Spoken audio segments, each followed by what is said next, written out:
নমস্কার বন্ধুরা, আমি বিথিকা চলে এসেছি নতুন একটি রেসিপি নিয়ে। বন্ধুরা, এই ফলটি দেখে আপনারা নিশ্চয়ই চিনতে পারছেন, এটি হলো কামরাঙা ফল। এই ফলটি কাঁচা অবস্থায় সবুজ রঙের থাকে আর পাকলে পরে হলুদ হয়ে যায়। এই ফলটি মূলত একটি টক ফল, তবে বেশি পেকে গেলে হালকা একটা মিষ্টি ভাব চলে আসে। কিছু কামরাঙা ফল আমি গাছ থেকে ছিঁড়ে নেব। কামরাঙা ফল দিয়ে চাটনি, আচার আরও অনেক কিছু বানানো যায়, তবে আমি আজকে কামরাঙা ফল মেখে দেখাবো। কামরাঙা ফল মাখা কিন্তু খেতে খুবই সুস্বাদু হয়ে থাকে। এই কামরাঙা মাখা মুখের রুচি আনে আর হজম শক্তি বাড়ায়। এছাড়া কামরাঙা আমাদের শরীরের অনেক উপকার করে থাকে। আমাদের ত্বক উজ্জ্বল রাখে, আমাদের স্কিনে ব্রণ ফুসকুড়ি আসতে দেয় না। এছাড়া আছে প্রচুর পরিমাণে ফাইবার আর আছে ভিটামিন সি। আমি এখানে 4টে কামরাঙা ফল নিয়েছি। ফলগুলো আমি ধুয়ে পরিষ্কার করে নিয়েছি।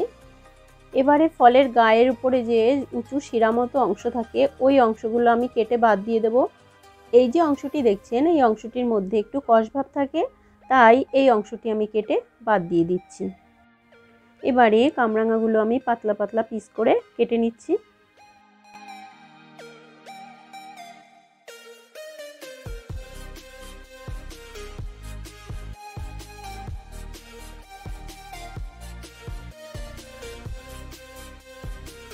দেখুন বন্ধুরা, ঠিক এতটা পাতলা করে কাটলেই কিন্তু মাখা খেতে বেশি ভালো লাগে।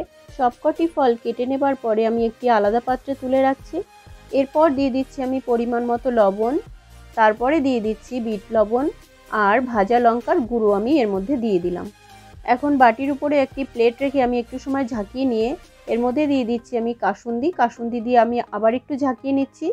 এইবারে প্লেটের উপরে বাটিটা উল্টে নিলেই দেখুন কামরাঙা মাখা একদম রেডি হয়ে গেছে। দুপুরে খাওয়া দাওয়ার পরে বিকেলের দিকে এরকম কামরাঙা মাখা মুখের কিন্তু রুচি অবশ্যই বদলে দেবে। এই কামরাঙা মাখার উপরে আর একটু কাসুন্দি আমি দিয়ে দিচ্ছি। তো তৈরি হয়ে গেল আজকের রেসিপি। বন্ধুরা, আজকে আমার এই ভিডিওটি আপনাদের কেমন লাগলো তা অবশ্যই আমাকে জানাবেন। ভালো লাগলে লাইক শেয়ার করবেন আর বিথিকার রান্নাঘর এই চ্যানেলটি সাবস্ক্রাইব করে পাশে থাকবেন।